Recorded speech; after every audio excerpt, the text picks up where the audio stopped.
Muito bom dia, Rio de Janeiro, bom dia, Brasil. Com que prazer estamos iniciando aqui mais um programa Fernando Sérgio com você. Agradecendo, mas agradecendo de montão. Se você pesquisar no Google, você vai encontrar hoje perto de 29 milhões de procuras a respeito do Fernando Sérgio YouTuber. É um negócio fantástico. Eu tive até um certo acanhamento de divulgar isso. Eventualmente, nós temos aqui algumas testemunhas disso. Acho que o nosso Munhoz, eu cheguei a mostrar para o Munhoz isso, nosso coronel Munhoz, nosso doutor, meu cardiologista querido, né? E eu devo dizer para vocês que é algo surpreendente. Quando eu vi esse número, eu falei, eu sei que isso não é só o nosso programa, tenho consciência disso, né? Mas você vai ver que as primeiras páginas do Google são todas nossas, com aqueles quadrinhos que indicam o programa. Então, conversando com um amigo que trabalha no Google, ele me diz, Fernando, significa que a relevância do nome Fernando Sérgio é a sua. Não dá para mensurar quantos desses 29 milhões que realmente têm tido acesso ou que vieram ver o programa, etc. e que tais. O que a gente sabe é que esse programa ele fica em várias plataformas. Então, por exemplo, aqui no Facebook, a quem eu sou muito agradecido por hospedar o meu programa, no Facebook você encontra inicialmente nos meus perfis Fernando Sérgio Grandinetti Pinto e também você encontra no Fernando Sérgio Grandinetti Pinto 2, né? E posteriormente vai para a página, para a minha fanpage, que é Fernando Sérgio Radialista. Tem também a Fernando Sérgio Comunicador.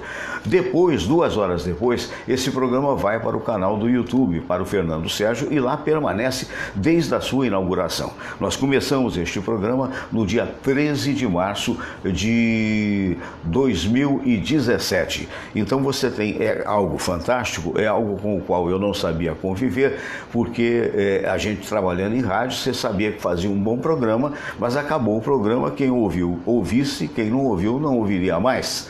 Mas no caso do nosso programa, não.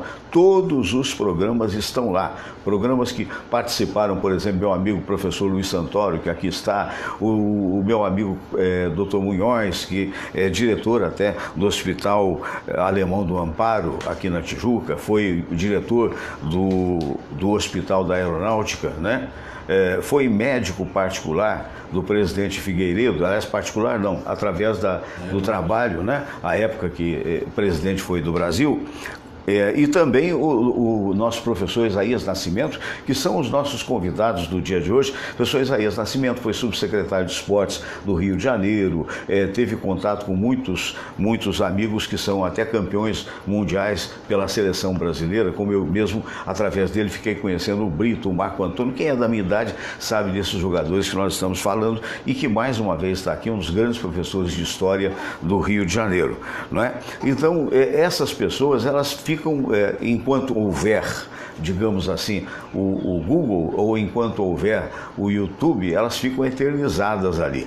Então esse é o grande recado da internet. Há pouco eu comentava aqui com os amigos que estão presentes da grande surpresa que a internet deu em todos nós, porque nós sabíamos que a internet é muito forte, mas não sabíamos que ela seria capaz de eleger um presidente da República com um investimento mínimo possível, levando em consideração outros candidatos, alguns confessadamente gastaram 53 milhões como o Meirelles. E quando iria aparecer aí a propaganda política no rádio ou na televisão, evidentemente que aí todo mundo pensava, quem tiver mais números, quem tiver mais minutos, muito provavelmente vai levar, até eu cheguei a pensar isso, poxa, a hora que entrar, né, entra o Alckmin com 5 minutos, de um lado entra Bolsonaro com 8 segundos, entra o Ciro com 1 minuto e pouco, o que aconteceu? Absolutamente nada, né?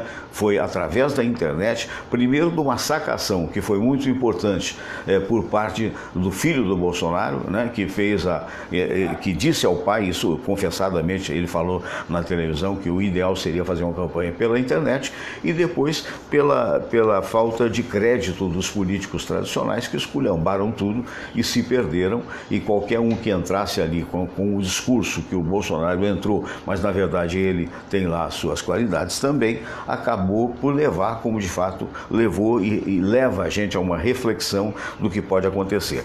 Antes de partir para a primeira parte do debate, vamos dividir em duas partes. Eu queria cumprimentar os nossos amigos, começando pelo professor Isaías Nascimento, nosso colega confrade da Confraria dos Amigos do Rádio, que eu tenho a honra de ser patrono. Aliás, parabenizando, o senhor faltou, hein? Parabenizando o Osmar do Breck, sua presença foi requisitada lá, que é o novo presidente que toma posse no dia 1º de janeiro. Fernando, um prazer estar novamente contigo aqui, Samira, Santoro, nosso coronel Munhoz também aqui. E novamente aqui te visitando, que é o primeiro prazer, né? Rever você, rever os amigos e prosear o que é possível aqui sobre esse país, sobre a sociedade, né? Como se diz lá nas Minas Gerais, jogar a conversa fora. Não, um pouquinho fora, um pouquinho dentro. É um prazer, Fernando. Prazer todo meu. Recebendo então o nosso querido doutor Cícero Munhoz, grande intervencionista cardiológico, né? E diretor, como disse, do Hospital Alemão do Amparo aqui na Tijuca. Bom dia, doutor Munhoz. Bom dia, meu amigo Fernando. Que prazer aqui estar do lado do meu amigo Isaías hoje, né? Convivendo assim mais de perto, pessoa que eu acompanho já há muitos anos, né? No teu programa mesmo. Verdade. Muitos anos, né? E o Santoro que eu conhecia. Todos éramos fãs. Através de televisão. Através da TV Manchete, bonitão. Continua bonitão, já um pouco. Uma voz inesquecível, né? E agora já um pouco usado, mas continua bonitão. Eu sempre digo que esse programa é muito bom, porque além do prazer de estar aqui, conhecer pessoas novas, né? Então, que a gente já conhecia. E pessoas de gabarito, né? Isso aqui é importante, muito mais pela sua inteligência do que por posses pessoais. Embora não sejamos contra, né? Professor Luiz Santoro é professor, é palestrante e talvez você se lembre, se você tem mais de 50 anos, digamos assim, ou 40, já dá para lembrar, né? Era menino à época, né? 20 anos pra trás, quando a Manchete começou com aquele telejornal espetacular e lá estava o nosso querido Luiz Santoro. Seja bem-vindo, bom dia. Obrigado, Fernando. Bom estar aqui de novo, né? Eu não posso nunca vir porque eu dou aula. Então, mas você fica à vontade, quando puder, só me ligar. Foi isso que eu te fiz. Exatamente. Né? Exatamente isso. Bom estar aqui com você, com os seus telespectadores e ouvintes, com a Samira, com o Isaías, com o Munhoz, que quando ele entrou eu falei, eu conheço de algum lugar.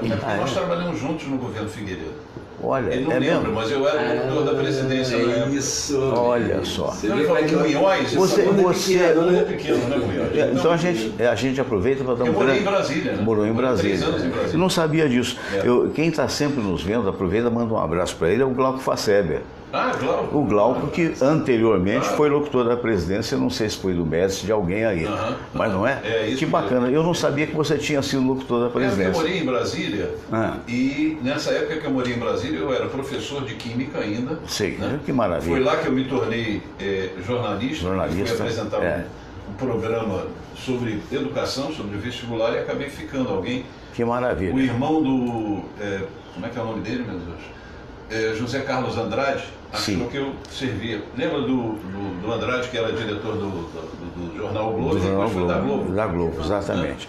Evandro Carlos. Evandro Carlos Andrade.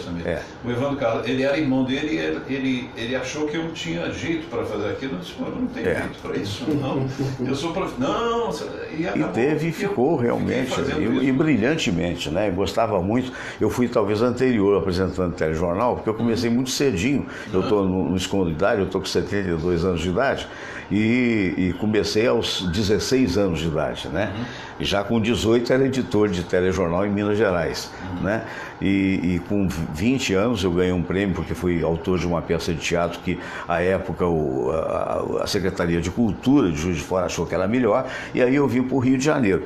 E aí fui no Sistema Globo de Rádio, onde encontrei a Samira, o grande amor da minha vida, há 39 anos, né? Faz tempo, né, filha? Ela era editora do jornal da Rádio Globo, onde ela passou mais de 16 anos, depois foi para a JB, né? Fez a cobertura da Guerra do Golfo, né? Na Rádio Jornal do Brasil, e ali alguém me pensou, acho que foi o Alberto Brizola. Alberto Brizola tinha conseguido um emprego na TVS, do Silvio Santos, que não era sequer ainda SBT. Era TVS. E estava precisando na General Padilha, aqui onde hoje é CNT. E estava precisando de um locutor de cabine. E o dinheiro era bom, então lá fui eu ser o locutor de cabine junto com o Alberto Brizola e também junto com meu Deus, agora esqueci o nome, o Paulo Barbosa, apresentando a sessão premiada. Né? Vê como é que eu sou antigo, né? Então, aí de repente. O pior de tudo é você falar disso tudo e eu lembrar de tudo. Aí o Silvio Santos gostou do rapazinho lá que tinha uma voz que era eu. E o Magrão, Roberto Manzoni, que foi diretor muitos anos do Silvio Santos, me colocou para apresentar o noticiário ao lado da Léa Penteado e do Apolinho. Então fazia, mas era um noticiário pequenino e tal, de repente virou SBT e lá fui eu ancorar o SBT. Então fomos eu, Corrêa de Araújo e Moisés Veltman. Pelo menos para deixar registrado, não sei se é de interesse alguém falar isso hoje, que essas figuras só todas. O Davi Burni me chamou para ser o apresentador do Noticentro. O que eu fui o primeiro. Que você foi o primeiro, mas eu fui chamado antes de você. E você sabe por que eu fui o primeiro a apresentar e não fiquei? Porque entrou um maluco chamado Périx Leal, que Deus o tenha, e que foi transformar a Rádio Guanabara em Rádio Bandeirantes. Isso. E me chamou e falou, escuta, quanto é que você está ganhando lá? X. Quanto é que você está ganhando na Globo? Pá. Não, você vem para cá, eu vou te dar 3X. E eu fui convencido também pelo Haroldo de Andrade pai, que era, o Haroldo ia para lá, Paulo Lopes ia para lá. E a grana era boa. A grana era boa, durou 1 ano, mas foi uma bela experiência. Eu fui chamado pelo Davi Burni. Mas eu não aceitei por causa do que tinha, porque eu fazia já o Jornal da Band e eu ganhava mais. Certo. Então eles ofereceram menos. E aí no ano seguinte surge a Manchete, né? Em 83 surgiu a Manchete, eu fui chamado para fazer a Manchete. Mas eu saí da Manchete, você estava falando, Munhoz, as pessoas lembram, mas eu saí da Manchete em 88. E eu, depois dela, eu fui para a TVE e daí eu fui para a Globosat, eu fui o primeiro apresentador da Globosat. Que bacana. Que eu apresentava o jornal do GNT. Antes da Globo News. Da Globo News.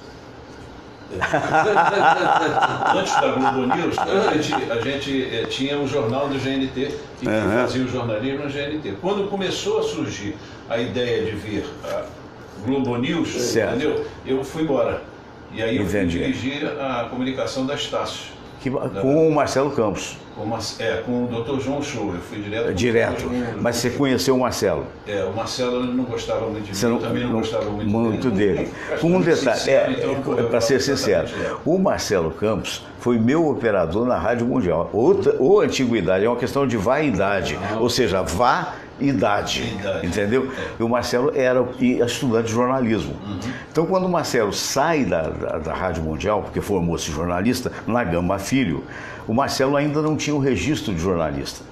E precisou, e me impedia de dar esse registro, a mim, porque a Rádio Globo tinha uma série de restrições a comunicador para poder participar de outra coisa, mesmo que fosse essa rádio da Estácio FM, né, que o Marcelo dirigia na época. E a Samira foi quem deu o registro, quem emprestou o registro para que ele pudesse ficar à frente de um jornal, né? Não era nem ainda a Estácio FM. E aí a vida que segue, ele chegou, parece que a pró-reitor, né? Ele era um assessor direto do show. Né? Ele era um assessor direto. Mas depois eu não sei, porque eu saí em 96 eu fui dirigir a Maria Gabriela em São Paulo, né? No SBT. Então, nunca mais vi o Marcelo, sei que eu também não, a última vez a última vez que eu soube, ele estava dirigindo o Le Canton. Entende? Agora, ele, eu confesso a você, eu nunca tive uma proximidade, sempre me tratou muito bem, talvez até por força de eu ter visto no início da carreira, e teve uma época que a Samira estava um pouco cansada da Globo, e ele contratou a Samira para ser diretora de quê mesmo? De marketing da Estácio, da universidade. A Samira trabalhou um curto período nisso e acabou sendo revisora lá de vários cursos. Eu mesmo dei aula na Estácio há algum tempo. Eu na Estácio criei uma coisa que existe até hoje e é referência, eu acho muito legal. Sei. Eu tinha lá o pessoal do cinema, né? O pessoal de jornalismo e o pessoal da publicidade. O pessoal do cinema é aquele bicho grilo, sabe como é que é, né? Aquele pessoal assim que fica... Ó, que vocês precisarem me chamem, tá? Certo. Vamos usar tudo que for necessário para vocês. Peguei o pessoal de jornalismo, TV, aí fiz Jornal da Estácio, a Conversa da Estácio, vários programas na TV, criei o Jornal da Estácio e criei a Revista da Estácio. E para o pessoal da publicidade, eu criei uma agência que existe até hoje, chamada Sapiens. Tá? Bonito o nome. Que ela fazia exatamente a mídia desses veículos. Então o aluno, ele vendia, ele fazia todo o trâmite de uma agência de publicidade dentro da Estácio. Sei. Então ele vendia o espaço, tá, dentro desses veículos, dentro da TV, do jornal e da revista, não para Coca-Cola, não para Petrobras, mas sim, mas para a padaria da rua, né? Para a farmácia da rua. Então eles começavam a ter contato com trânsito, criação, entendeu? Todo esse atendimento para ver como é que era a história. E hoje em dia existem duas referências em termos de agência júnior, que eles chamam, que é a SPM Júnior e a Sapiens. Que beleza, que parabéns. Isso porque o aluno, o grande problema na faculdade no Brasil, quem fez faculdade sabe disso, você sai da faculdade e diz assim, o que eu tenho que fazer? E agora? O que eu faço? Porque ele não Falta sabe, encaminhamento. Ele não tem a menor noção do que tem que fazer. É verdade. Entendeu? Então essa coisa dele praticar antes é fundamental. É muito mais proveitosa. Não é? É muito legal. Eu fui professor, né? Então, Fernando? fui. Somos, né? Também o de faculdade, o Munhoz, 17 anos na Castelo Branco. Você sabe o que o aluno está precisando, entendeu? Porque se ele não tiver prática, ele não vai ser um bom professor. Com certeza. Eu queria lembrar dos nossos apoiadores, né? Eu queria lembrar que se você for fazer seguro, dá uma chance ao Bradesco. Bradesco Seguros, você abre lá, tem tudo direitinho, você bota lá o ano do seu carro, por exemplo, ou a residência que você queira segurar. O pessoal é fantástico. Eu quero aproveitar para mandar um abraço para a Daniele, a minha gerente querida, quero para o Newton também, que se esforça lá para dar o melhor. Bradesco Seguros, Bradesco Online. Eu queria lembrar que esse programa também é um oferecimento das espadaskatana.com.br. Por que ter uma espada em casa? No Oriente, mais particularmente no Japão, o fato de você ter uma espada samurai não só remonta a história, mas traz para você também, segundo a crença deles, muita sorte, né? Então, a partir daí foi criada no Brasil a espadaskatana.com.br, que você acessa através do Face ou através da internet e você recebe...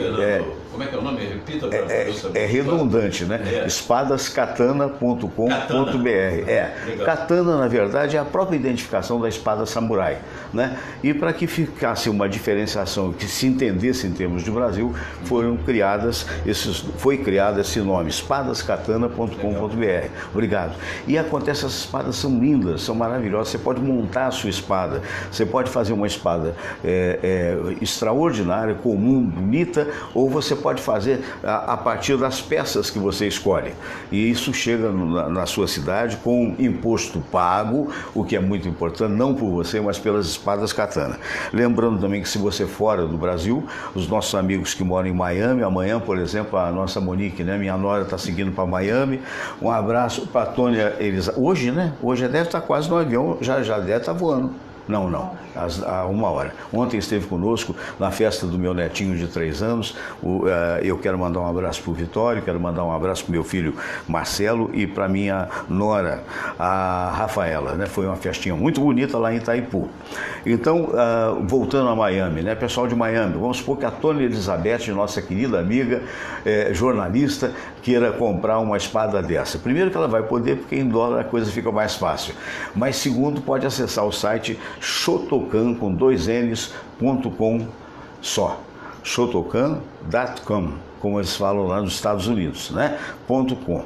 E aí você adquire. Fernando, eu moro na Noruega, com a minha ex-produtora, Aline Raibolt, a quem eu mando um grande abraço lá em Oslo. E eu não falo nada de inglês, o site internacional está em inglês. É muito simples. Você vai lá no Language, ou vai no idioma, você clica e bota o idioma que você quiser. E aí, se for norueguês, vai tudo ser transcrito para norueguês. Outro dia eu fui lá num país árabe daquele, botei lá para ver como é, meu Deus do céu, não consegui nada e fico imaginando assim, como é que esses caras conseguem ler ou escrever isso? Minha Nossa Senhora. Vamos partir, eu estava pensando o que faço e o que não faço, né? Nós vamos daqui a pouco, porque o pessoal me cobra isso, desde que eu comecei no rádio eu faço aquela prece de Cáritas, e o pessoal me cobra, tem que ter no programa, e vamos ter no meio, no intervalo de um tema de debate por outro. O tema que eu tenho aqui, Samira, está no ponto ali, por favor. Depois a gente vai fazer no intervalo a oração. Aquela lá do Silvio Santos, meu ex-patrão, né? Que é nosso, né? Que é uma figura fantástica, uma figura admirável, mas o pessoal diz que ele talvez tivesse errado na dose, aquela tela mesmo, tivesse errado na dose com relação a Cláudia Leite. Ele apresentou a Cláudia Leite e elogiou as pernas da moça, disse que ele ficava excitado, essa é a história, né? Ficava excitado com a moça, ela disse, excitado de alegria. Ela tentou contemporizar, ele falou, não, excitado mesmo. Quando eu vejo uma mulher como você, eu gostaria de tomar um chops, né, que São Paulista fala chops. Dois pastel e um eu quero tomar uns chops e depois levá-la para um lugar mais confortável. E o fato é que a moça não recebeu bem, ela chegou até a falar, olha, o meu marido agora não vai gostar mais do senhor. E saiu, pelo que a gente sabe, cuspindo marimbondo, porque saiu dizendo que isso é assédio, e aí veio a Marquezine, ex-namorada do Neymar, dizendo que falou com uma, falou com todas, uma coisa assim e tal, e deu um quiprocó. Só que o nosso querido amigo, o Marcelo, deixa eu ver o nome dele aqui, porque você sabe como é que eu estou velhinho, a memória vai ficando meio...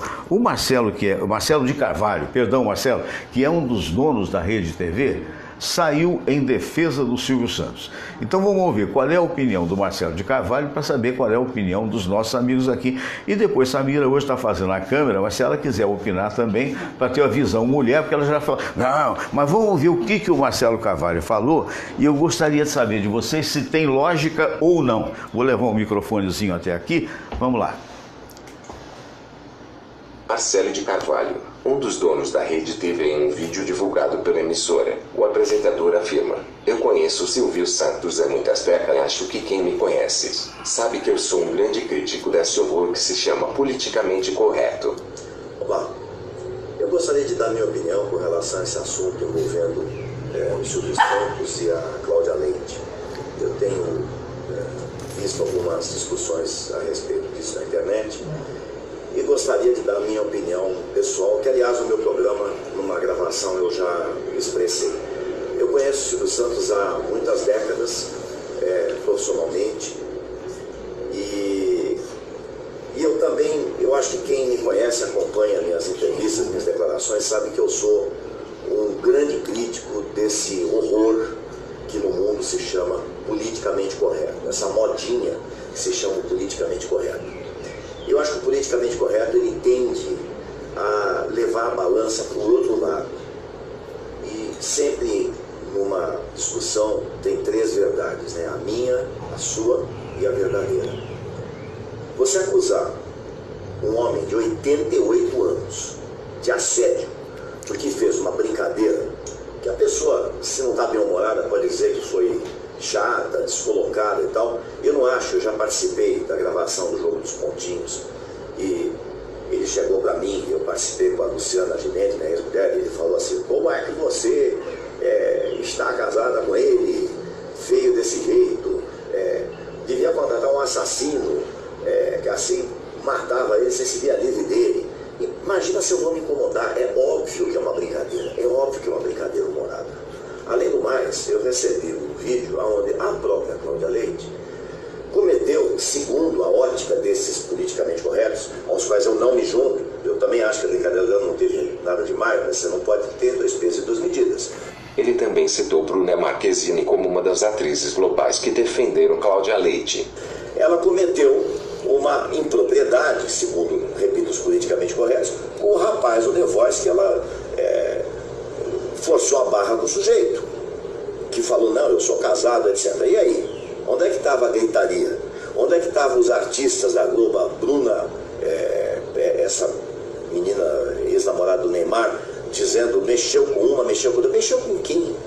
Um homem de 88 anos curiosidade, fazendo uma brincadeira ao vivo, no programa que ele está cedendo um espaço imenso da emissora dele para arrecadar milhões por uma causa mais do que nobre.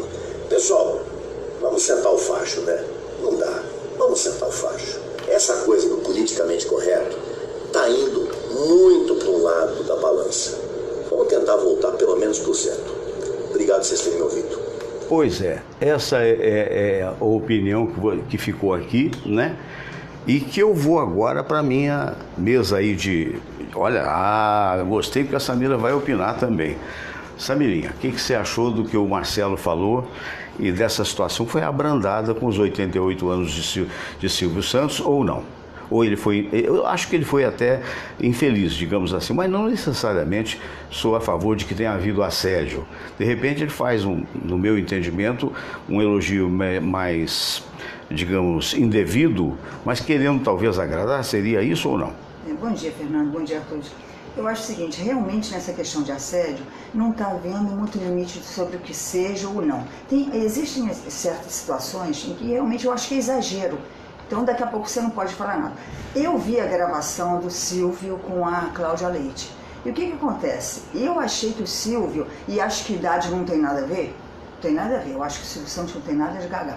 O Silvio sempre fez brincadeiras assim mais picantes, mas eu acho que no caso da Cláudia Leite, eu estava até comentando aqui com o professor Isaías, ele foi tão insistente e a Cláudia Leite, ela tentou de uma forma educada dar uma sair fora desse tipo de brincadeira. Não adiantou. Chegou um determinado momento que a Câmara mostrou a Iris Abravanel, que é a esposa do Silvio, e aquela menina Patrícia. Sei. E a própria Iris, ela virou o rosto assim, porque eu acho que ela ficou desconfortável ali no final da gravação. Eu sugiro que as pessoas vejam, isso está na internet. Eu acho que o Silvio passou um pouco do limite. Não sei se a grita é exagerada ou não é, mas acho que ali o Silvio passou um pouco do ponto. Professor Isaías, sua opinião. Eu também acho que passou do ponto, mas não necessariamente, a meu ver, e não quero influenciar ninguém, se caracterizou uma coisa de assédio, né? Mas fique livre para opinar. Fernando, eu acompanhei bem à distância esse episódio. Não sei se a gente vai ficando seletivo em razão das experiências de vida, né? Eu sou uma pessoa muito mal-humorada. É mesmo? Normalmente eu sou muito Nunca mal-humorado. percebi isso. Então, quando eu vejo nos meios de comunicação esse tipo de tema, eu deleto. Eu sou seletivo, né? Então, eu soube disso ali, eu abro lá o UOL, que é um canal que eu gosto de ter acesso às informações. Sim. Passando, eu acho que se trata assim de uma jogada de marketing. Você tem que estar, a todo momento você tem que estar criando esses assuntos para que essa rede de informações, de opinião, seja cada vez mais crescente na internet. Então, é bom para o Silvio Santos, é bom para o artista.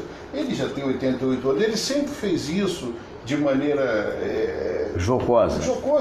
O Silvio Santos não é originalmente, vocês são pessoas dos meios de comunicação, nunca vi o Silvio Santos como uma pessoa desalinhada, desajustada, né? Homem de um bom comportamento, casado com a minha esposa há anos, né? Um líder empresarial. E a cantora lá também tem o seu, por sua vez, tem o seu perfil de apresentação, de sensualidade. Pode ter sido um acaso ali. Samira citou exatamente o que tem ocorrido nessa questão do politicamente correto e tudo mais. Quer dizer, é uma mudança que a sociedade está enfrentando, né? As gerações mudaram, né? E, sobretudo no trabalho, vocês que trabalharam em determinadas empresas, o assédio sempre foi algo criminoso, né? De chefes com funcionárias e chefes mulheres com funcionários. Isso aí é tão antigo quanto outros temas, né?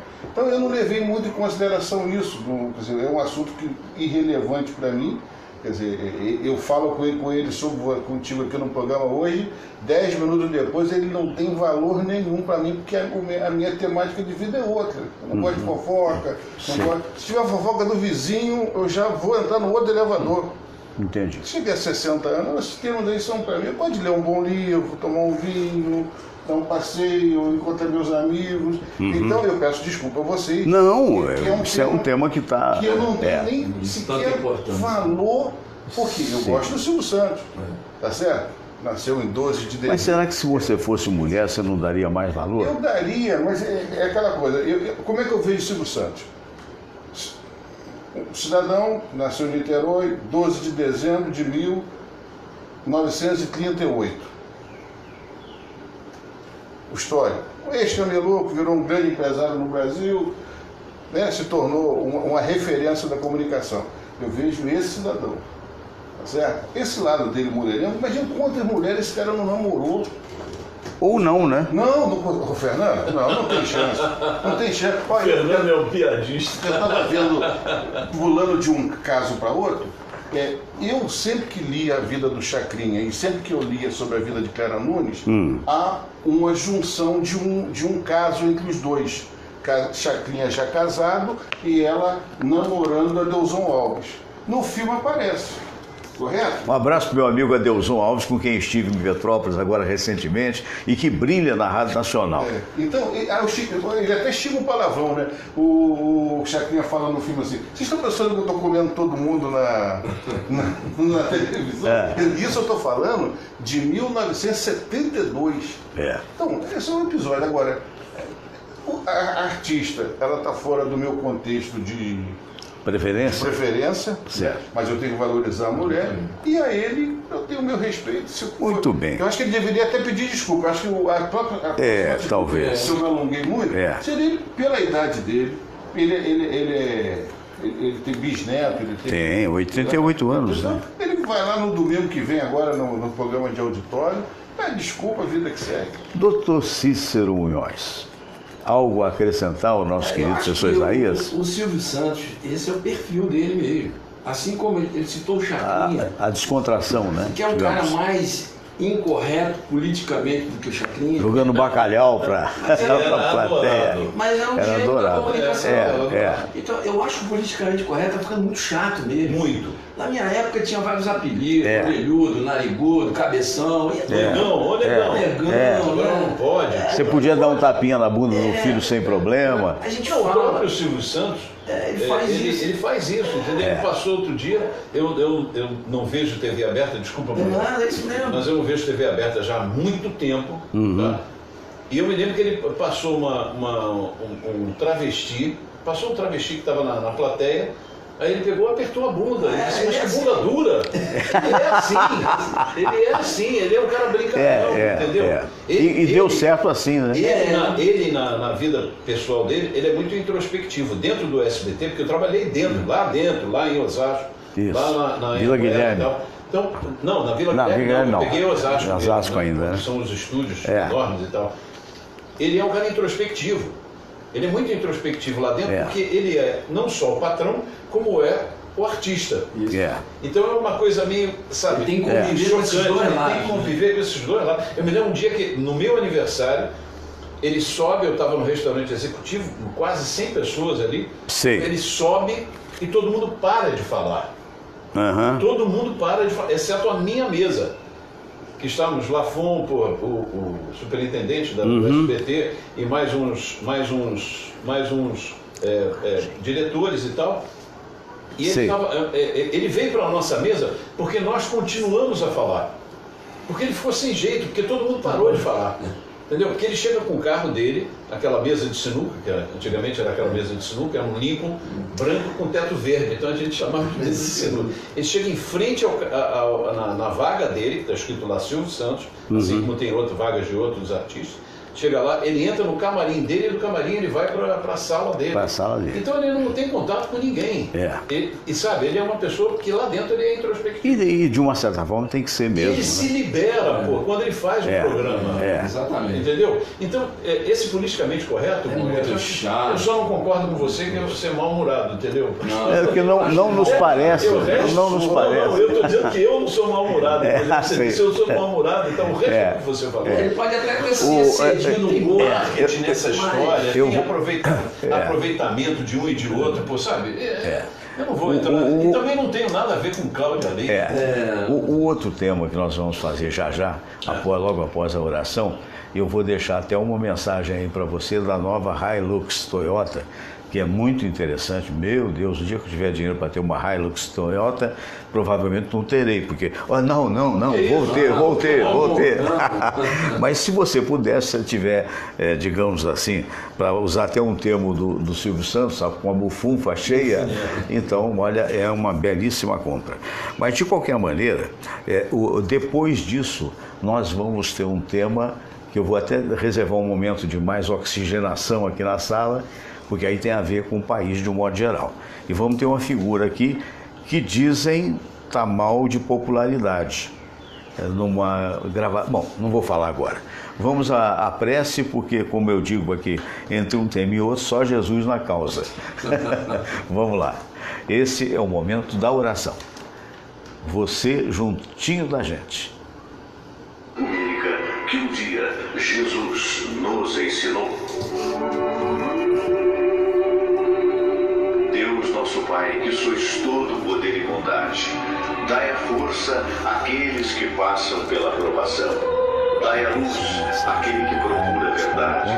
Põe no coração do homem a compaixão e a caridade. Deus, dai ao viajor a estrela guia, ao aflito a consolação, ao doente o repouso. Pai, dai ao culpado arrependimento, ao espírito a verdade, à criança o guia, ao órfão o pai. Senhor, que vossa bondade se estenda sobre tudo que criastes. Piedade, Senhor, para aqueles que não vos conhecem. Esperança para aqueles que sofrem. Que a vossa bondade permita aos Espíritos Consoladores derramarem por toda parte a paz, a esperança e a fé. Deus, um raio, uma faísca do vosso amor pode iluminar a terra. Deixai-nos beber nas fontes dessa bondade fecunda e infinita, e todas as lágrimas secarão, todas as dores se acalmarão. Um só coração, um só pensamento subirá até vós, com um grito de reconhecimento e de amor. Como Moisés sobre a montanha, nós vos esperamos com os braços abertos, ó bondade, ó beleza, ó perfeição. E queremos de alguma forma alcançar a vossa misericórdia. Deus, dai-nos a força de ajudar o progresso a fim de subirmos até vós. Dai-nos a caridade pura, dai-nos a fé e a razão, dai-nos a simplicidade que fará de nossas almas o espelho onde há de se refletir a vossa santa imagem.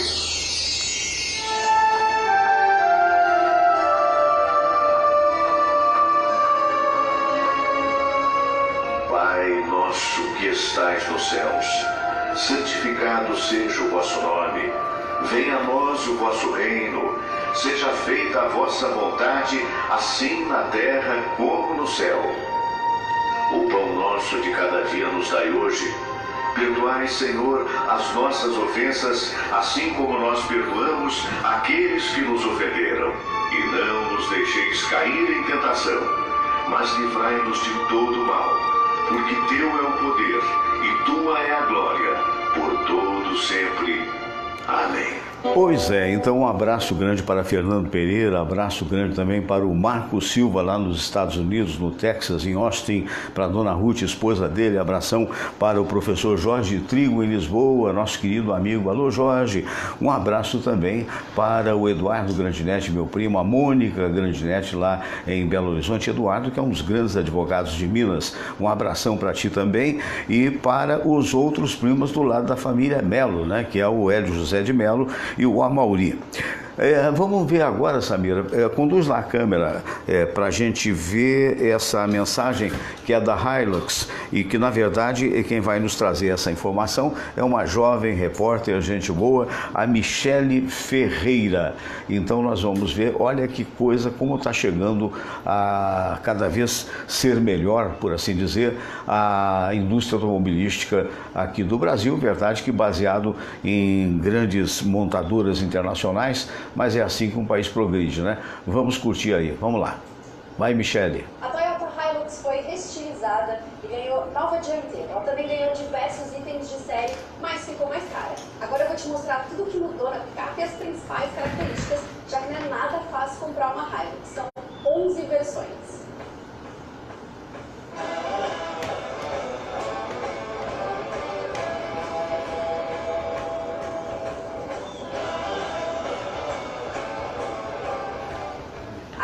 Foi redesenhada e o para-choque está maior. As grandes novidades são luz diurna de LED, uma roda aro 18 com novo desenho, step liga leve, as maçanetas cromadas, assistente de partida em rampa, 7 airbags, retrovisor fotocrômico e chave presencial. Tudo isso a partir da versão SRV, que é intermediária, uma antes da topo de linha. Aqui na traseira as lanternas ganharam nova disposição de luzes e a versão topo de linha SRX ganha um logo em comemoração dos 50 anos da picape. Na linha 2019 o tamanho diminuiu um pouco, mas bem pouco mesmo. Agora a picape mede 5,31 metros, 1,5 cm a menos do que na linha 2018. A gente está no lugar onde os donos de Hilux mais temem, o estacionamento. Achar vaga para esse tamanho de picape nem sempre vai ser tarefa fácil, ainda mais se o shopping estivesse cheio. Quer saber mais dados e também os preços das 11 versões da Hilux? É só ver aqui na descrição, que fica aqui embaixo no vídeo. Aproveita para se inscrever no canal e também para ativar o sininho, que é a notificação para você descobrir sempre quando tiver vídeo novo. A capacidade de carga da Hilux é de 1 tonelada. A tampa é bem pesada e não tem nenhum sistema de amortecimento que faz com que ela despenque, olha só. Também tem outro defeito aqui, não tem nenhuma iluminação. Apesar disso, o protetor de caçamba vem de série desde a versão de entrada. Mas a capota marítima deveria vir de série nas versões intermediárias também. Ela só está disponível na versão topo de linha. Agora eu vou te mostrar o espaço para a segunda fileira aqui. Então a picape vai exigir um certo esforço, mas tem bastante espaço aqui e os bancos também são bem confortáveis. Como a gente sempre faz, os bancos dianteiros estão ajustados para mim e sobra bastante espaço para os meus joelhos, olha só. Eu tenho só 1,64, mas quem tiver até 1,80 vai ficar confortável também se escolher os bancos laterais. Agora o problema vai ser quem for aqui no meio. Isso porque o duto central não é dos maiores nem dos mais altos, mas o console é recuado e rouba o espaço das pernas. Quem sentar no meio aqui também vai sofrer com o ressalto do banco. Ele é um pouquinho mais alto e vai roubar espaço para a cabeça. Quem tiver mais de 1,70 vai sofrer aqui com certeza. Apesar disso, tem saídas do ar-condicionado e tem esses ganchos aqui para colocar bolsa e sacola que suporta até 4 kg. Além disso, todos os assentos são rebatíveis, assim como no Honda Fit. É colocar esse gancho aqui no apoio de cabeça. Tudo isso para gerar ainda mais espaço para carga aqui. E aí, vamos ver lá na frente? Na nova geração que surgiu em 2016, a Toyota melhorou a ergonomia da Hilux. Isso porque o volante ganhou o já esperado ajuste de profundidade. Todas as teclas também estão à mão do motorista. Os comandos do ajuste dos retrovisores foram parar aqui na porta, o que está bem melhor. Mas não dá para negar que a Toyota demora para atualizar a Hilux. Uma prova disso é essa central multimídia super ultrapassada, difícil de entender, nada intuitiva.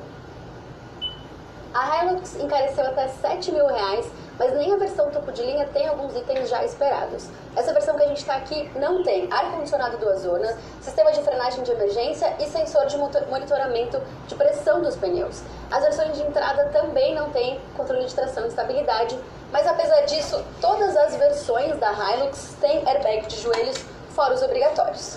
E aí, vamos dirigir? Muito bem, então tivemos essa mensagem e agora vamos à mensagem que foi veiculada ontem pelo presidente Temer, mencionando o Bolsonaro e que depois será tema da nossa sala de visitas. Vamos lá. Neste momento, a Rede Nacional de Rádio e Televisão para o pronunciamento oficial do presidente da República, Michel Temer. Boa noite a todos. Eu quero comemorar com você e sua família a República nos seus 129 anos. Mas convém recordar o que é República. República é a alternância de governos de tempos em tempos. É a temporariedade de mandatos. A cada 4 anos, o povo é consultado sobre os destinos do país. E é consultado para que você, que é o verdadeiro dono do poder, escolha quem você quer que governe. Essa comemoração tem uma razão especialíssima neste ano. Isso porque nossa democracia se manifestou com um vigor extraordinário ao eleger os dirigentes de nosso país pelos próximos 4 anos. Inicia-se, em 2019, o período governamental do presidente eleito Jair Bolsonaro. Todos os que vivem em nossa república têm compromisso com o bem-estar da nação, com o futuro de nossas crianças e jovens, com a valorização da mulher, com a criação de oportunidades para o trabalhador, com a tranquilidade dos nossos idosos, com a segurança pública, enfim, com a melhoria de vida de todos os brasileiros. Ao encerrar o período eleitoral e iniciar esse momento de transição de poder, quero ressaltar a força e a estabilidade das nossas instituições. Vivemos um dos mais longos ciclos democráticos de nossa história, que, na verdade, sempre foi repleta de interrupções na normalidade institucional. Nossa Constituição comemorou 30 anos em outubro, provando a vitalidade das nossas instituições. Agora, a missão é manter o país unido e pacificado.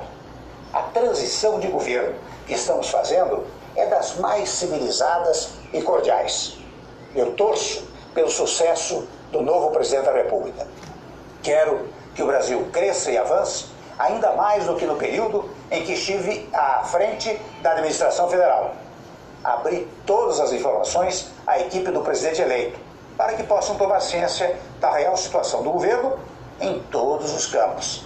Encontrarão as finanças em ordem, a inflação sob controle, as contas públicas organizadas, as exportações crescendo, obras sendo concluídas, gestão aprimorada, agricultura batendo recordes de produção. Tudo como determinam os princípios republicanos. Enfim, é um Brasil completamente diferente daquele que recebi. Permitam-me até lembrar que assumi o comando do país na mais grave crise econômica da nossa história. Trabalhamos muito e vencemos a recessão. Mas os desafios ainda são imensos. Ainda há muito a fazer. Eu trabalharei todos os dias para deixar a casa em ordem e tudo preparado para avançar ainda mais. Afinal, o sucesso do presidente Bolsonaro será o sucesso de todo o nosso país. Insisto na nossa união para construirmos um futuro melhor. A hora da divisão já passou. Agora somos um só país, uma só nação, um só Brasil. Por isso, celebramos nossa República e o nosso povo. Povo que dá vida e movimento à nossa democracia.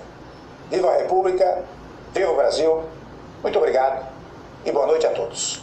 Foi ontem à noite, né? Evidentemente, a manifestação do presidente. Ele até que disse aquilo que a gente todos esperamos, né?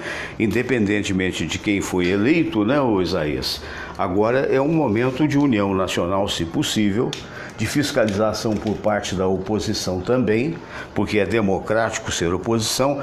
Agora tem uma fala dele ali que ele diz que entrega em ordem financeira. Como é que é isso, Isaías? É mesmo? Fernando, eu me auto-aposentei da carreira de professor de História. Hein? Sei. Então não terei o desafio de entrar na sala de aula, nem para jovem, nem para adulto, para falar sobre esse último período. E converso muito pouco sobre esse último período do Brasil. Nós estamos diante de um personagem dos mais insignificantes da história do Brasil. No caso, o Temer. Isso. Ele é um sujeito obscuro na política de São Paulo. Sempre foi esse sujeito matreiro de situações de conchavo político. E por estar naquela condição de vice-presidente de uma presidente que cometeu todos aqueles problemas de corrupção, o partido, ele deu um golpe parlamentar através de um outro bandido chamado Eduardo Cunha. Isso acaba preso hoje. Né? E aí a gente tem que ouvir uma situação dessa. O que eu desejo a ele, e sorte ao Bolsonaro, eu desejo a ele que se tivesse um outro Moro, a partir de janeiro, que prendesse ele no dia 2 de janeiro e desse isso como prêmio à sociedade. Temos a juíza Gabriela Hart, está esperando ele. Então, tá? o presidente Temer e queridos ouvintes, o meu mau humor se evidencia nesse momento? O que eu torço é para que ele, aos 77 anos, ainda tenha tempo de cumprir algum tipo de punição. Né? Já se cogitou dele ser embaixador na Itália? Não, o Santoro... Podia ser na Arábia Saudita. Você que é do ramo, isso se joga na mídia. Se joga, mas é fake news, é aquela... Não, mas aí é o falsa, seguinte, isso conversa... Não, foi presidente. Isso eles jogam para perceber como é que a sociedade vai se comportar. Mas é um sujeito inescrupuloso, um sujeito quanto mais ligado à corrupção e que deixa o país de uma maneira muito ruim para o Bolsonaro, né?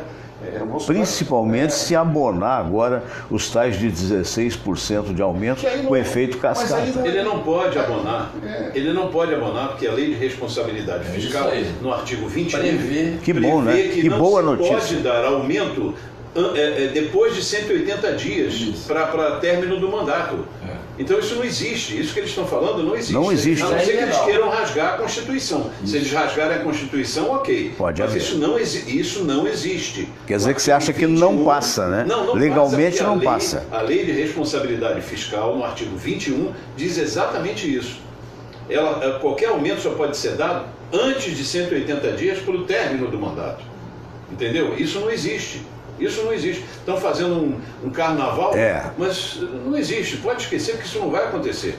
Pô, que bom, menos mal. Eu acho que também não acontece não, porque se acontecer, cabe até entrar na justiça contra, porque a gente está descumprindo a Constituição. Não, e porque a situação do país é absurda, né? Do ponto de vista de débito, de tudo. Não faz sentido nenhum, né? Não faz sentido nenhum você dar um aumento que seguramente, se fosse um aumento só dos juízes, não é justo, mas não impactaria tanto. Agora, mas com efeito cascata... Para 6 bilhões, num país que está combalido como o nosso, é mortal, né? Temos uma Constituição que foi feita por bandidos para bandidos. Sim. Então a Constituição hoje não permite surpresa, tudo, não é surpresa.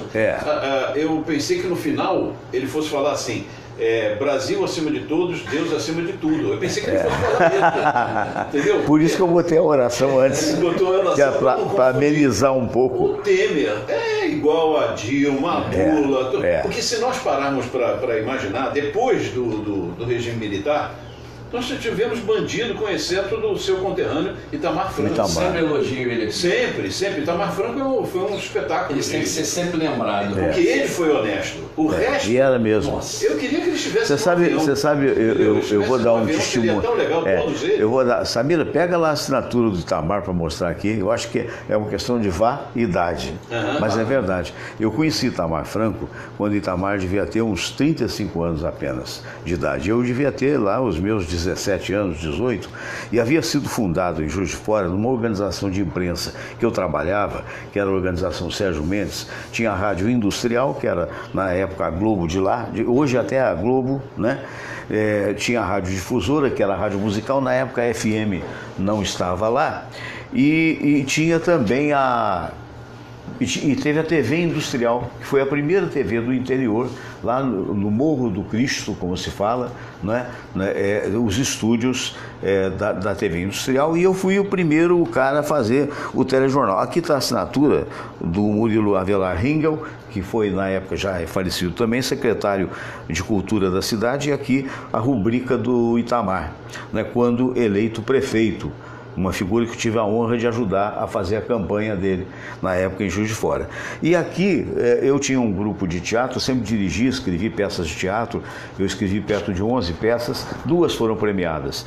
E essa foi o Prêmio Municipal de Teatro, que era o mais importante da Zona da Mata, e com esse prêmio aqui conquistado pela peça Nenhum de Nós é Testemunha do Dilúvio, eu consegui o dinheiro para vir para o Rio de Janeiro lá nos idos de 1971. Mas o fato histórico está aqui.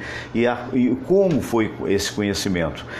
O Itamar era um jovem advogado, era o melhor partido da cidade, não é? Com aquele tupetão todo espetacular, e ele fazia um programa chamado Arquitetura Moderna. E eu fazia a notícia em cima da hora que vinha antes e depois, né? E ele tinha a gentileza de me esperar no Fusquinha dele, na época, me dar carona e a gente tomar café no Café Favorito, em Juiz de Fora. Posteriormente, ele foi eleito prefeito, eu vim para o Rio de Janeiro, fui para o Sistema Globo de Rádio durante muito tempo. Passados os anos, aí que a gente vê quando é político, mas é sincero. Eu sempre voltava a Juiz de Fora, porque eu sou de Cruzeiro, São Paulo, mas fui criado em Juiz de Fora. Um abraço para os cruzeirenses, se eu não mencionar, fica complicado. Então, um abração. E numa das minhas voltas, e eu aí me retraí, porque eu nunca busquei nenhum tipo de benefício por ser próximo do cidadão, ser isso ou ser aquilo. E erroneamente, talvez, porque fiquei no Rio, ele lá em Brasília, sei lá o quê, né? E um dia eu fui no ginásio do Esporte Clube Juiz de Fora, havia uma inauguração e ele era uma autoridade, eu não me lembro mais se era a época presidente ou se já era senador, né, após a presidência. E eu, quando vi que ele ia, eu peguei e me retirei um pouco da coisa do artista que você fala, que a gente no palco é uma coisa, fora do palco eu sou mais retraído. Não é só você não, Fernando, toda vez que eu vejo luz, que as pessoas começam a gravar alguma coisa de câmera. De câmera, exatamente. Eu só estou ali. Nós somos parecidos nisso, naquela hora. E eu me lembro que ele ia chegar anunciado, eu nem sabia que ele ia no ginásio do Esporte Clube Juiz de Fora, e eu fui para o outro lado da pista, e veio o Itamar e um monte de pessoas. Puxa saco. Fala logo o que é. Aí quando ele atravessa, que ele olha do lado, que ele me vê, ele atravessa a pista, os caras não entenderam porque a solenidade era lá, e veio me dar um abraço muito grande e dizer no meu ouvido que admirava que eu fazia na época o seu redator-chefe ao lado do Bianchini, do Sistema Globo. Então essa é a imagem que eu tenho desse cidadão, que eu até me comovo de uma certa forma, não é? E que foi de nível, de qualidade. Tudo dentro de um avião e mas sabe por que ele conseguiu fazer isso? E nesse aspecto eu vejo um paralelo com o Bolsonaro, que nunca conseguiram, por mais que procuraram, alguma coisa desarmonasse a conduta dele. Ele teve liberdade de escolha. É o que eu estou vendo hoje. Não sei se vai dar certo. Mas tomara que dê, né? Nós temos que torcer para que dê certo. Não foi só o Bolsonaro que venceu, gente. Nós conseguimos tirar o PT. Que é aquele antro de corrupção. Vai ter gente que está vendo a gente que vai ficar chateado, mas o PT foi criado dentro do governo, dentro do regime militar, dentro do governo militar. Todo mundo sabe disso. O general Golbery Couto e Silva virou-se e disse: eu vou criar o Partido dos Trabalhadores. Como assim? É muito mais fácil combater trabalhadores que subversivo. Naquela época era subversivo, não era terrorista. E aí, o senhor general, o senhor vai criar um partido, mas tem quem? Não, nós temos a nossa pessoa lá dentro do sindicato, Luiz Inácio. Você sabe dessa história? Você participou do governo? E bem da verdade, naquela época, ninguém imaginava que chegasse ao que chegou, né? Não, o Figueiredo disse: vocês estão criando uma cobra, essa cobra vai matar vocês. E é exatamente isso. Eu me lembro que o Figueiredo disse: tem que abrir para todo mundo. E se não abrir, eu prendo e arrebento, lembra daquela frase dele? Ficou na história como sendo... Figueiredo era muito sincero, ele era muito... Não era politicamente correto. Não, porque ele tinha que falar, ele falava para você. Não ia contador de piada. E um cara bem-humorado. Não ia atrás de você falar: não, porque o Fernando Sérgio...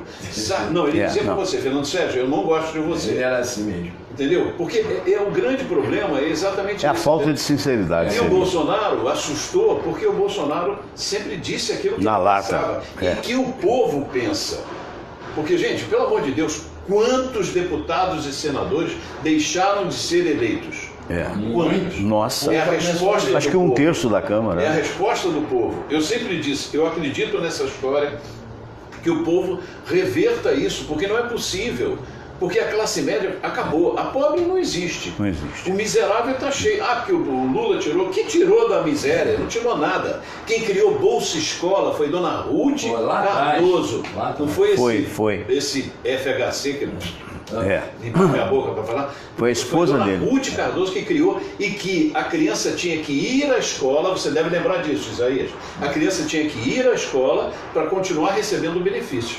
E aí criaram Bolsa Família e acabou essa história, entendeu? Porque aí bagunçou. Não, e obras mal feitas, né? Tem esse aspecto aí, obras com rachaduras que frequentemente são mostradas, superfaturamento. Na verdade, o PT Tomada de moradias por milicianos para alugar para pessoas que compraram aquilo. Até construírem prédios com preços lá embaixo e obrigando as pessoas a comprar sem nenhuma garantia através de associação de moradores. Fernando, o PT cometeu 3 pecados gravíssimos. Faltou ao PT sinceridade, humildade e honestidade. Essas 3 coisas mataram o PT. É só a gente ver agora o Lula, o depoimento dele, a arrogância que ele se dirigia a uma juíza, que pode até estar cometendo algum excesso, mas você não tem o direito, ou então você não vive numa democracia. Mas também o que esperar de um... Mas ela também fez assim com ele, né? Eu digo sempre, o que esperar de um partido que cansa de falar em democracia e é aliado das maiores ditaduras do mundo. É um contrassenso isso, eu não consigo entender isso. Agora, uma coisa que é na tua área de medicina, essa retirada por parte do governo de Cuba dos médicos em função do que o Bolsonaro disse, você acha que essa saída imediata, não sei se será imediata, ela pode prejudicar alguma coisa ou não? Olha, Fernando, funcionalmente. Talvez prejudique, sabe por quê? Porque tem muito lugar do Brasil isolado, que realmente não tem a figura, nem digo de um médico, de um profissional de saúde, às vezes nem precisa ser médico, um enfermeiro mais treinado, pode às vezes resolver 80% dos problemas, que a maioria é problema simples. Então prejudicar acaba prejudicando. Eu só acho que aí vem mais um erro da era PT. Da era PT não, já vem lá do Fernando Henrique. Eu, quando terminei minha faculdade, no final da década de 70, existia uma coisa que era importantíssima, criado nos governos militares, que era o Projeto Rondon. Sim. Eu tenho vários colegas hoje que estão no interior, até hoje, foram para lá pelo Projeto Rondon, voltaram como profissionais formados e estão lá até hoje. Por que você acabou com o Projeto Rondon?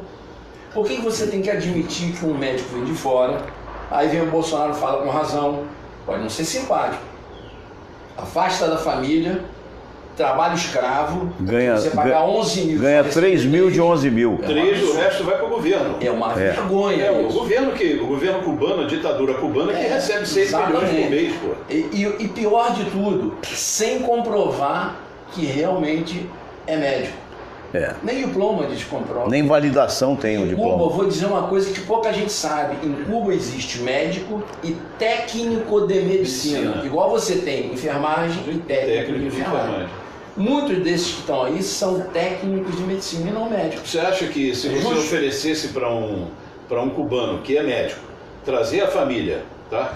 Ser revalidado aqui com um diploma de médico, ele não vai aceitar? Claro que ele vai aceitar. Claro que ele vai aceitar. O Bolsonaro fez certíssimo. Na minha opinião, ele fez muito certo. Quer dizer, acaba com isso, porque isso é uma loucura. A revalidação o mundo inteiro faz. Não é o Brasil. Revalidação. No mundo, claro. Você lembra quando teve aquele problema dos dentistas em Portugal? Em Portugal. Tem que ter a revalidação. Porque o cara tem que ser... E tem outra coisa que é complicado. A língua. Às vezes a pessoa fala uma coisa, o médico não entende. Não entende. Ele fala alguma coisa e o paciente não entende. Então tem que se dar tempo ao tempo. Vamos dar chance para esses que estão aqui, que sejam médicos, que façam a revalidação e tragam a família para cá para ganhar os seus 11 mil reais. Aí sim. Mas para valer. Para valer. Não precisa mandar para o governo, por quê? A ditadura, aquilo não é governo, aquilo é ditadura. Aí vai passando de irmão até que fosse o oposto, né? Ou seja, o profissional ganhasse 7 ou 8 mil e o governo de qualquer país que mandasse, eu tenho uma taxa de 3 mil, 20%, até seria razoável. Porém, o contrário é absurdo, é escravo mesmo. Outra coisa, Fernando, mais um contrassenso de Brasil. Um país que diz que é tão forte no direito do trabalhar, tem 1001 regras aí que dificultam quem é empresário, quem tem empresa, quem tem CNPJ sabe disso. Eu tenho isso aí, a dificuldade. Mais de 100 dias para abrir uma empresa. Nossa, é um absurdo. Que dá tanta importância a esses direitos do trabalhador, aceita que um governo tire 70% do seu salário que você trabalhou. Sabendo que 3 mil não é nenhum salário extraordinário em termos de Brasil. Eu estava aqui pensando, o cara com 3 mil, só se ele está sozinho, mas mesmo assim, entendeu? Porque como é que ele vai mandar alguns para a família dele que esteja do outro lado? Já é complicado. Como é que é o estado da moradia? Eu acho que moradia talvez seja dada, porque você não pode ganhar 3 mil e vai pagar aluguel, vai viver com o quê? E posso te dar mais um detalhe? Testemunho ocular. Eu tenho colegas que trabalham em locais onde tem médico cubano. São todos monitorados politicamente. Aí, tá vendo? Fiscais. Então, Cuba mandou junto com eles fiscais setoriais para quê? Para evitar alguma deserção lá.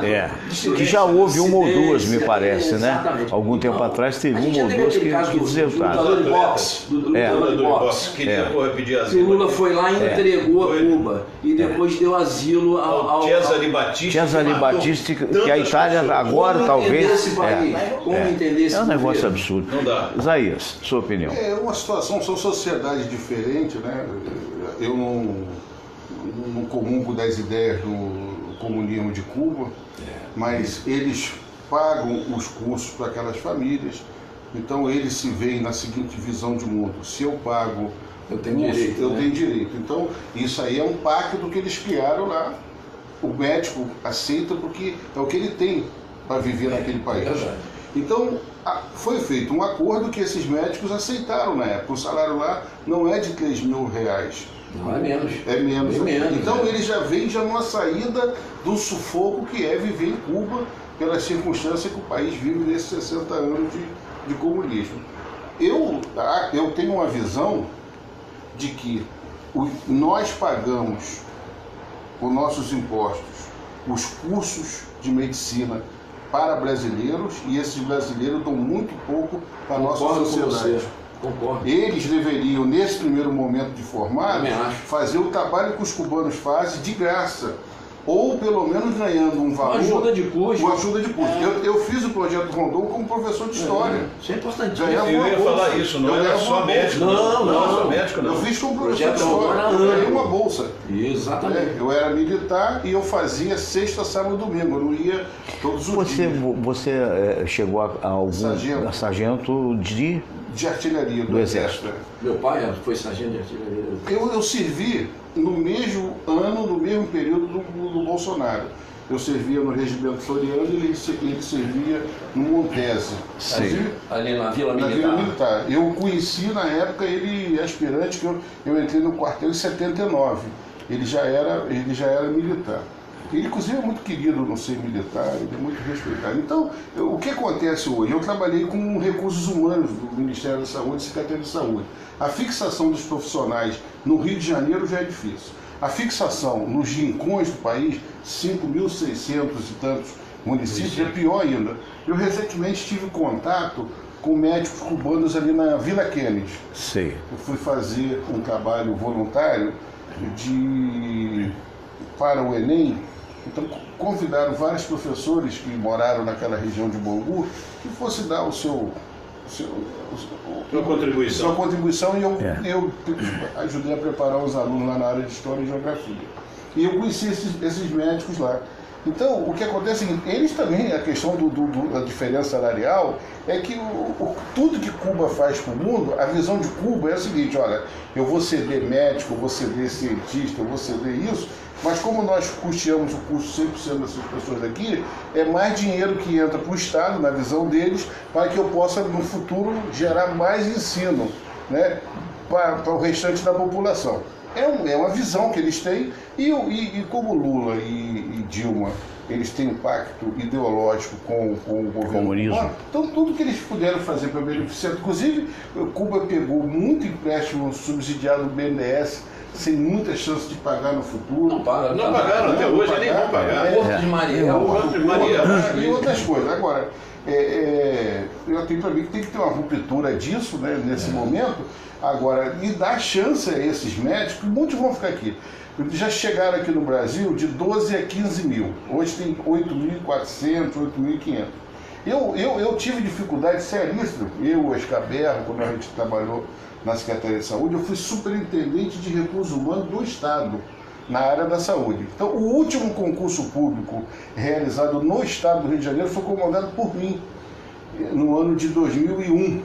Imagina. 2001. Eu saí do governo. Eu saí do governo já tem anos, né? E não foi feito, porque aí entraram as chamadas OS, Organizações Sociais, e os contratos. Que é outra maracutaia, né? Vamos cá, né? Isso é uma forma de lavar dinheiro. Hoje não tem mais concurso público. E quando tem concurso público, nenhuma crítica aos médicos, eles não se oferecem. Não há inscrição compatível ao número de vagas. Até porque o salário é pífio, né? Um salário de O salário é pífio e o risco é enorme. É enorme. Eu sei porque meu filho foi... Até de febre amarela, né? De alguns diretores de alguns hospitais aqui no Rio. É difícil. Tá? E é muito difícil. A pressão é grande. O salário de carreira do médico agora, eu acho que deve estar de carreira, com aqueles benefícios, 4, 5 mil reais. É mais ou menos isso. E o salário do que é contratado pela OS é de 12 mil para cima, porque não tem os mesmos direitos, não tem vínculo, né? Então, para o interior do Brasil, eu estou falando de Vila Kennedy. Então, eu verifiquei lá 2 médicas, eu me aproximei delas, identifiquei o perfil. Parece senhoras, né? Eles não tem nem perfil de médico, não é tradicional. Não tem perfil. Então, você vai identificar que aqui na Vila Kennedy, ali no bairro Proletário, né, existe a necessidade desse médico, porque ele acaba morando, inclusive, lá. Raramente um médico vai morar com um perfil de classe média, o médico mora em Vila Kennedy, elas moram lá. Então já acordam de manhã lá, tomam café na associação de moradores, né? Os balandros, os bandidos não fazem mal nenhum a elas, né? É uma vida, elas inclusive moram também no mesmo bairro. Então isso é fundamental. Você vai no interior do Maranhão, da Paraíba, não tem médico. Então a gente vai ter que conjugar alguma coisa para o futuro, porque nós também não teremos mais médicos se acabar com esse contrato com elas. A nossa classe média de médico, ela não vai para o interior. Tá? O nosso médico é sudeste, as grandes metrópoles, e chega, ele não vai para o interior. E o que o Isaías está falando, sou testemunha, é uma pessoa extremamente viajada, né? E está falando aquilo que a gente quer, uma preocupação. Vai ter, então, agora, a partir daí... Eu saúde na área de recursos humanos quase 10 anos. Então, eu falo porque eu comandei. Eu fui superintendente de recursos humanos do Estado na área da saúde. Eu tive sob minha gestão 35 mil pessoas na folha de pagamento. E a cada ano eu só via sair, se aposentar e não tem renovação. Não tem, porque o médico que é formado no Brasil, ele não tem ali, quando ele entra na universidade, o seguinte: olha, o senhor tem que ter o seguinte entendimento, hein? O senhor não está pagando os seus estudos, mas a sociedade está pagando os seus estudos. Isso nas escolas públicas. Nas públicas.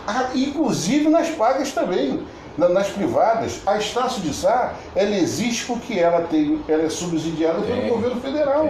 A Castelo Branco, ninguém faz faculdade nesse país sem dinheiro público. Ninguém nesse país. Eu fiz mestrado em Economia e Administração, na CAPES. Também tinha subsídio público. Eu pagava na época 1.400 de mensalidade, mas 11 mil e tanto era pago pelo governo.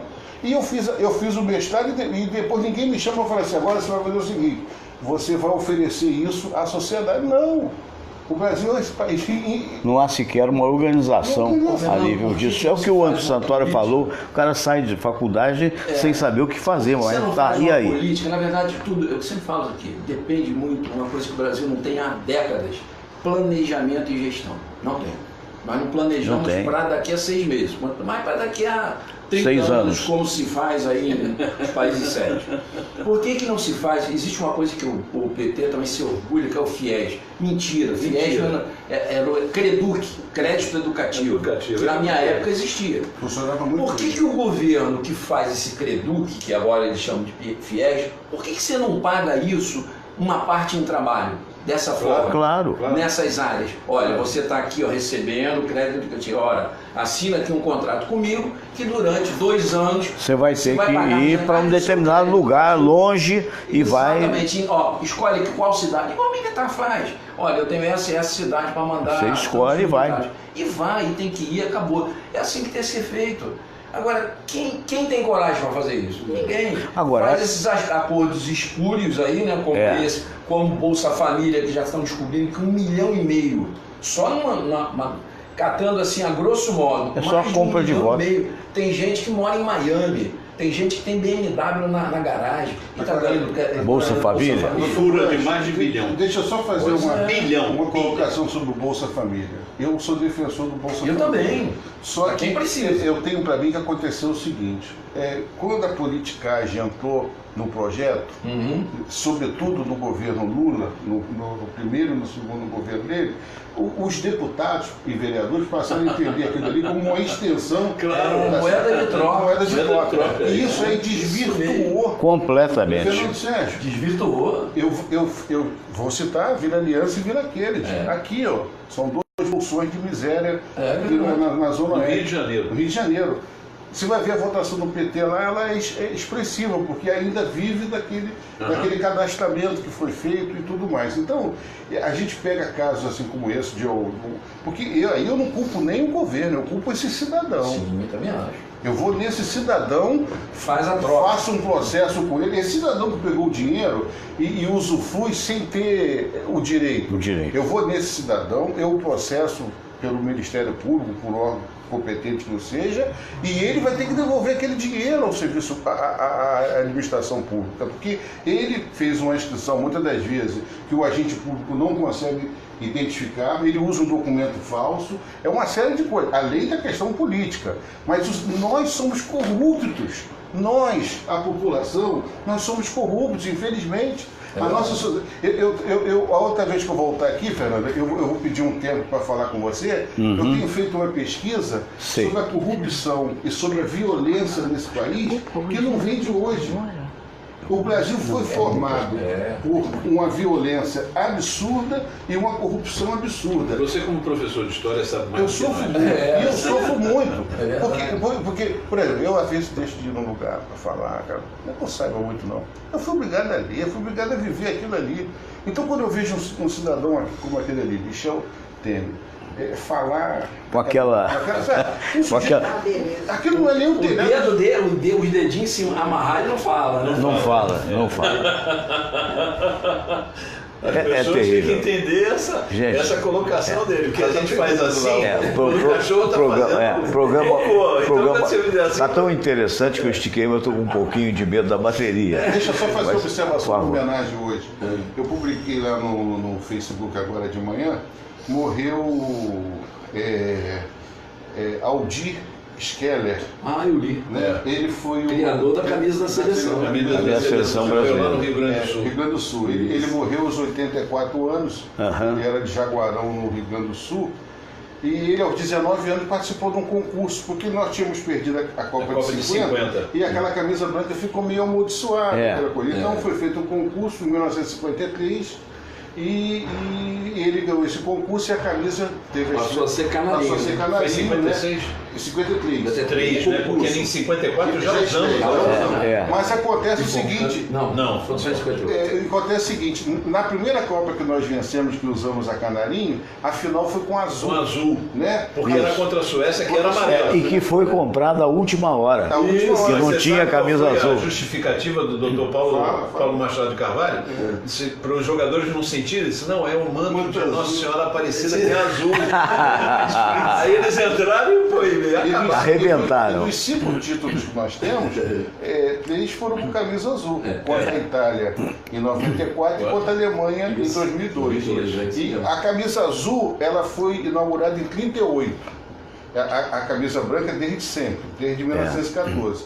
Em 38 foi a azul, na Copa do Mundo da Itália, foi quando houve uma unificação das seleções brasileiras, porque até 38 só jogava a seleção do Rio. Não tinha uma divisão, né? Em 38 foi a primeira Copa que foi feito um selecionado nacional, a de 38. E ela ficou parada até 50, né? Depois da guerra. Né? A Copa teria uma Copa em 42. Estava na guerra. Em 46 o mundo estava destruído. E em 50 foi feito no Brasil, que é um país neutro, né? Isso. Inclusive a Argentina não veio à Copa porque ela se sentia no direito de ter feito a organização da Copa. Ela não veio. Protesto. E seria novidade, hein? Mas ele morreu. Ele não era um caricaturista, ele era um escritor. Que aos 19 anos ele fez aquilo como um garoto faria, um concurso, né? Então foram projetadas camisas verdes, camisas amarelas com a faixa da Cruz de Malta, a faixa do Vasco da Gama, né, que era o clube famoso da época, mas acabou ganhando aquela amarelinha que até hoje. Fica o registro. Eu quero agradecer a cada um de vocês, já convidar quem possa vir, no caso, na próxima sexta-feira, estaremos aqui mais uma vez com esse time de elite, né, da imprensa, do professorado, o que é algo que a gente gosta muito de ter, porque eu acho que qualquer tipo de comunicação, na verdade, é uma forma de dar ao povo a faculdade que ele não teve, né? Principalmente aqueles mais que tiveram que se dedicar ao trabalho, não tiveram como, nem através do FIES e de outras coisas mais, de ter aquilo que deveria ter tido, ou seja, não só a universidade, poderia ter também aquela proficiência, capacidade de você fazer alguma coisa numa profissão técnica, né? Independentemente. Então, o Luiz Santoro, abraço. Um abraço muito grande para você, né? E eu espero que você tenha uma semana. Agora é fim de semana, estamos na sexta-feira, né? Mas olha, está esticado, tá? Vai esticar, né? Terça-feira é feriado. Está esticado. Então, muito obrigado por ter vindo interromper esse feriadão. Da Barra da Tijuca até aqui, eu levei meia hora. Maravilha. Acredite se quiser, eu levei meia. Você veio pelo alto ou por... Não, eu vim pelo Grajaú, pelo Rebouças. Pelo Rebouças. Meia hora. Que maravilha. Que maravilha. Se sonho, porque se fosse por dia normal, eu ia chegar aqui depois do programa ter começado. Maravilha. Se você quiser deixar mensagem para alguém, algum alô, fique à vontade. Um abraço para os seus admiradores, que são muitos. Muito obrigado. Eu estava ouvindo a oração de Caritas, aí me reportei, né? A sua voz, sempre marcante, né? A sua voz, que faz parte da história do rádio, da televisão. Muito obrigado. Muito legal, você ter a sua também. Não, eu sou desse tamanho assim. Que isso. Você é um grande comunicador. Então, muito obrigado. Um abraço para as pessoas, para os seus admiradores, né? E para essa coisa bonita que você continua fazendo, entendeu? Em prol de fazer alguma coisa para alguém. Porque... E quem sabe outros possam fazer, não é isso? Meu avô, que eu não conhecia, ele dizia: quem não vive para servir não serve para viver. Então é isso que você está fazendo, você está dando alguma coisa para as pessoas. Né? Com a ajuda de vocês, que é muito maior do que a minha presença. O meu caso é mais de fofoca. Mas...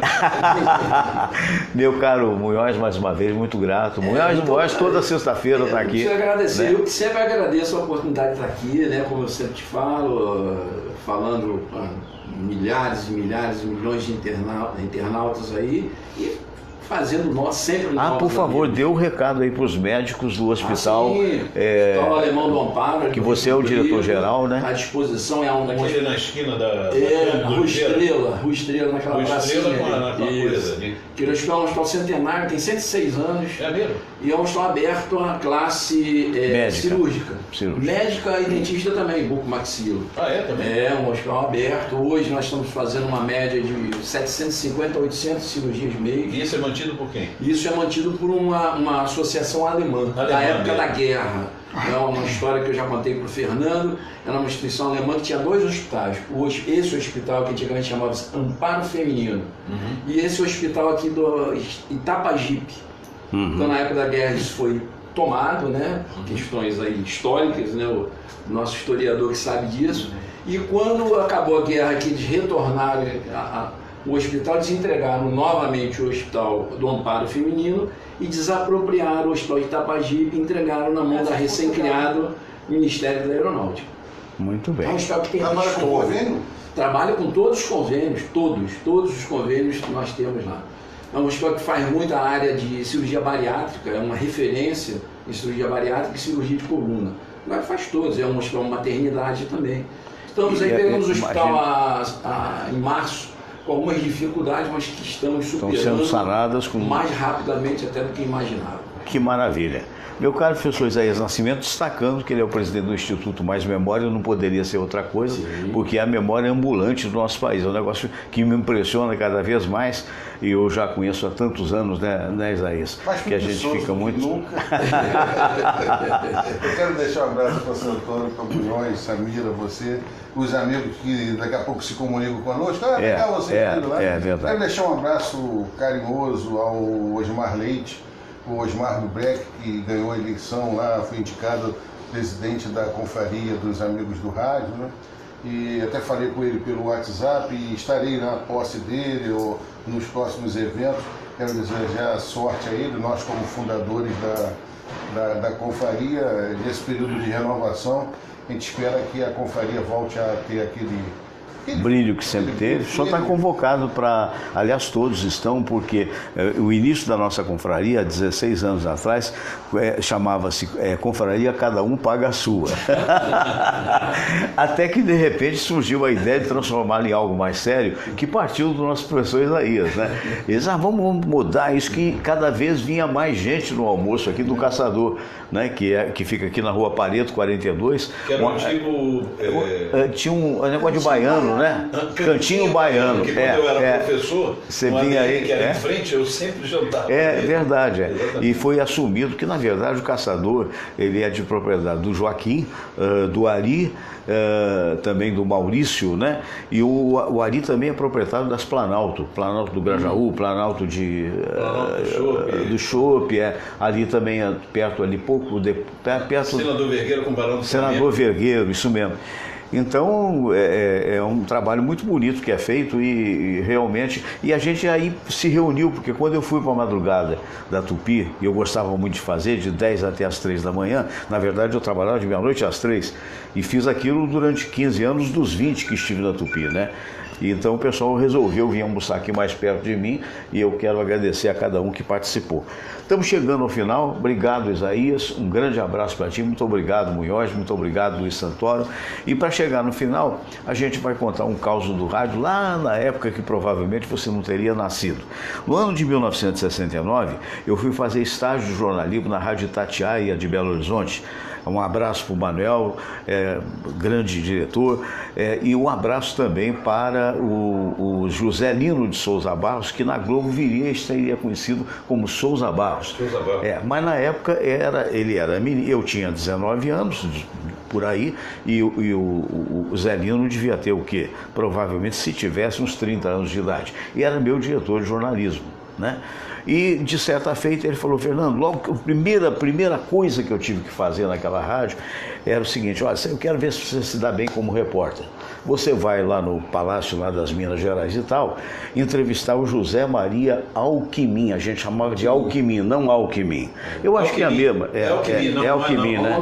É aquele que uma vez perguntou para um rapaz... Feio o Dedéu. Ele perguntou para o rapaz: como é que vai ser o pai, meu filho?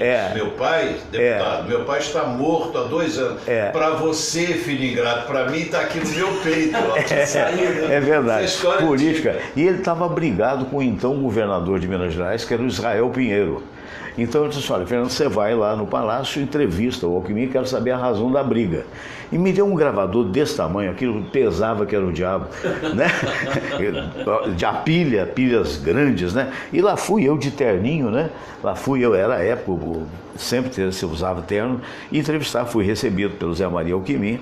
E nessa conversa falou, levou a fita toda, a fita levava 1 hora, aquelas fitinhas, né, de gravação, e não disse a razão da briga. Aí eu desliguei e fui saindo, e ele, com a cuidade dele de homem já, talvez uns 60 e tal, ele olha para mim e diz assim: meu filho, mas vem cá, eu te dei entrevista, volta aqui. Voltei. Por que você está triste desse jeito? Eu disse, não, porque... Não, diga. Eu falei, não, é porque o meu diretor de jornalismo, cheguei agora, sou lá de Juiz de Fora, cheguei agora em Belo Horizonte, e o meu diretor lá é muito mais conhecido como Joselino, onde ele tem até programa, até hoje debate.